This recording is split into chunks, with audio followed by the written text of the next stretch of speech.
Before the days of perpetual care at Lebanon's cemeteries, it was expected that the families of the deceased would care for the graves.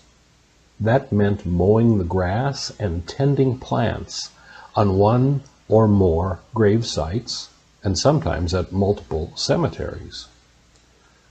While the mowing began early in April, the annual highlight was Decoration Day, May 30th, when small crowds of people would congregate at Lebanon's cemeteries to plant flowers, trim shrubs, tidy up the headstones, and make a special visit to the graves of veterans.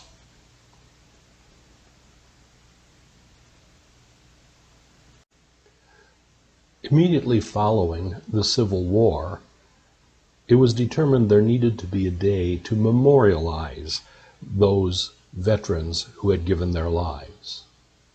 The official declaration stated, "The 30th of May, 1868, is designated for the purpose of strewing with flowers or otherwise decorating the graves of comrades who died in defense of their country during the late rebellion."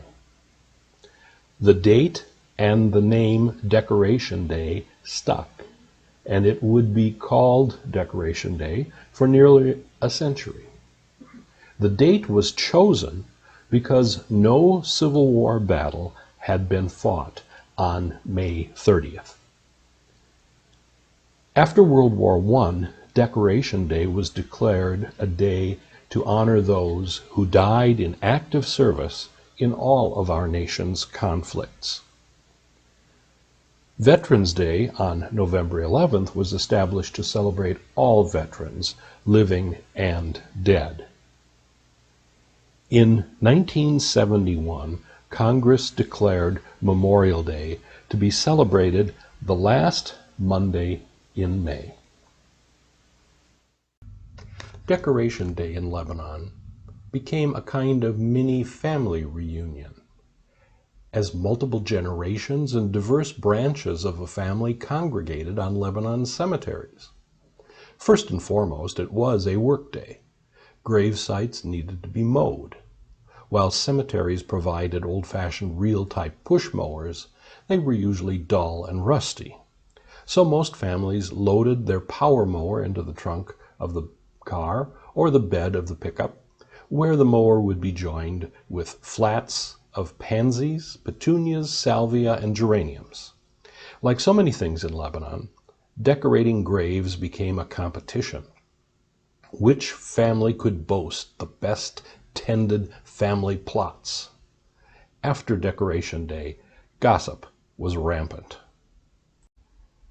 Until the 1960s, planter boxes made of stone or concrete or out of granite from the gravestones were common on older graves. There wasn't enough room to use a power mower effectively. As a result, much time was spent on hands and knees using hand clippers to achieve the best trimmed effect. The planter boxes did provide up to 32 square feet of planting space. After the planter boxes were removed, annuals, perennials, rose bushes, and even evergreen shrubs would be nestled against headstones. Grandpa Edward Werth had a fondness for the rare Russian fern leaf peony.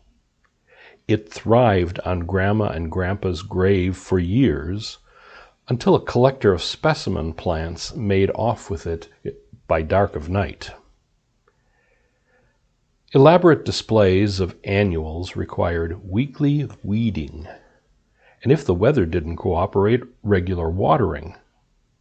Jugs of water were hauled to the various cemeteries to refresh all those tender plants.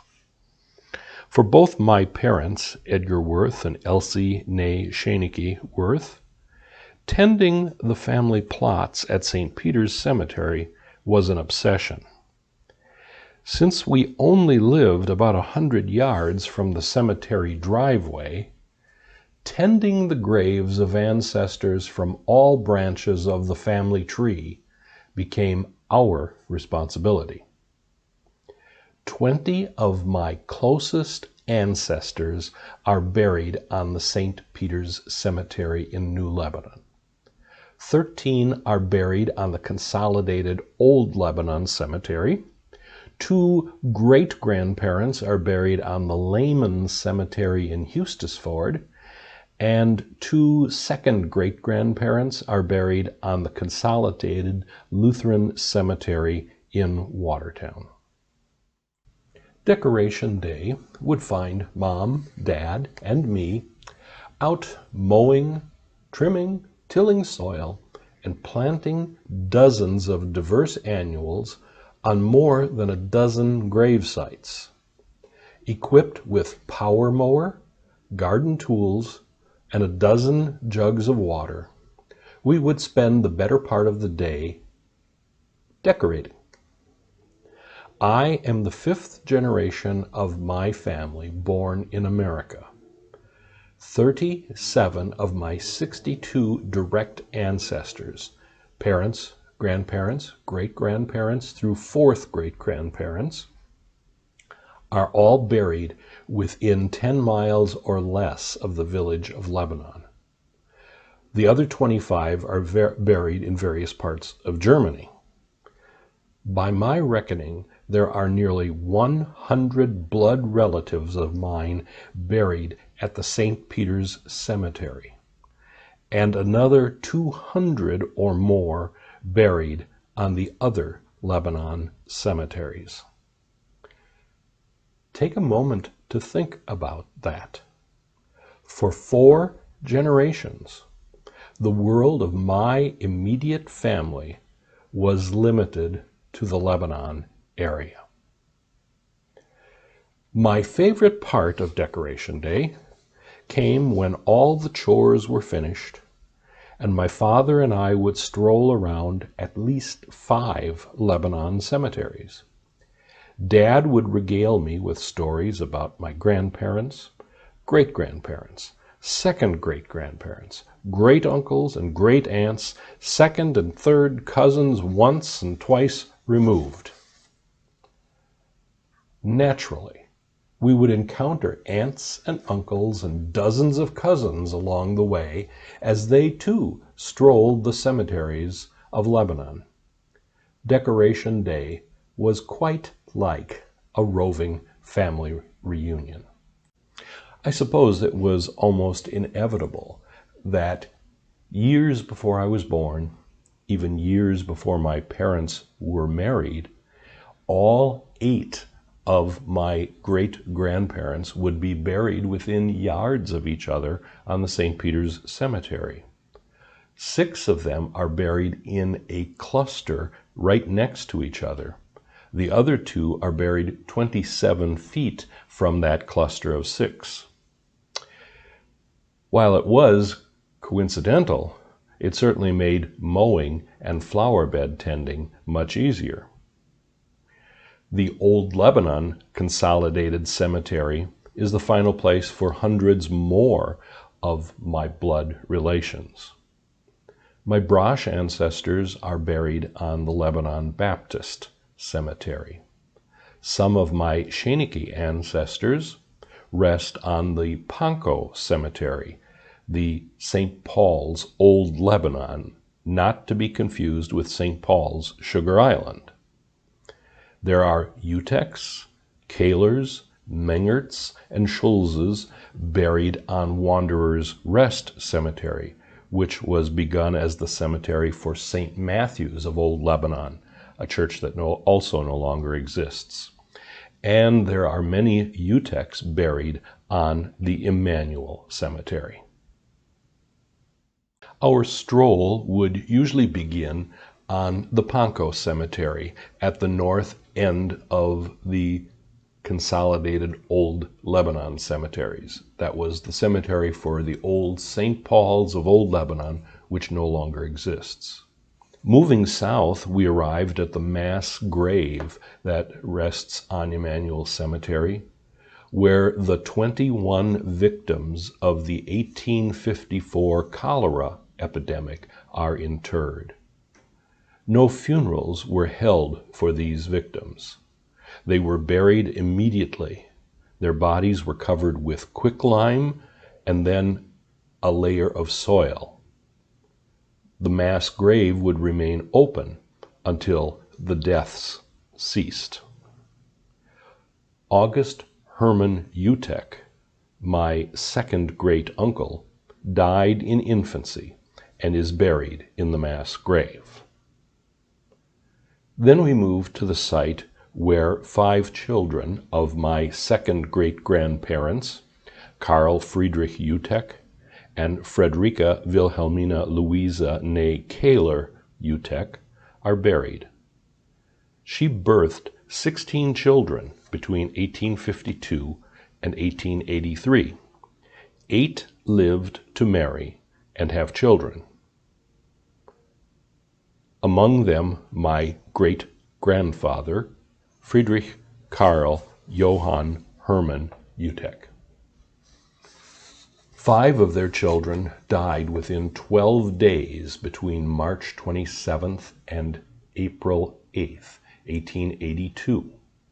All succumbed to diphtheria. They ranged in age from 5 to 17. All are buried side by side. The second of the stones is beyond recognition. The parents are buried at St. Peter's. There would be one final stop on our Decoration Day cemetery tour, and that was St. John's St. Mark's Sugar Island Cemetery. Some of my Schenectady and Brosh ancestors participated in the founding of St. John's Lutheran Church, Sugar Island, in the 1850s. They had been members of Emmanuel Old Lebanon, but the constant flooding of the Rock River and the Great Marsh made it impossible to get to church without a rowboat for much of the year. The Sugar Islanders established a daughter church of Emmanuel Lutheran Church and named it St. John's. St. John's Ashippun is a direct descendant of that parish. The pastor lived on the Sugar Island. The church stood at the spot where a grove of trees is planted on the cemetery today. St. John's closed in 1906. When St. Mark's in Sugar Island was established in 1913, St. Mark's took over the cemetery and renamed it St. Mark's Cemetery.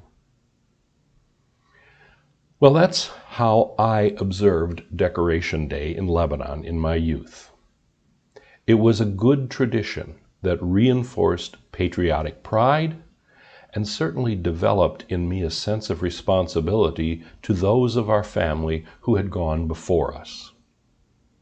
Since some of my wife Ruth's Tessman and Andre forebears are buried at St. Peter's, to this day you're likely to find us meandering around the various cemeteries in Lebanon, paying our respects. Some traditions are hard to break. Our annual pilgrimages continue to be a trip down amnesia lane for both of us.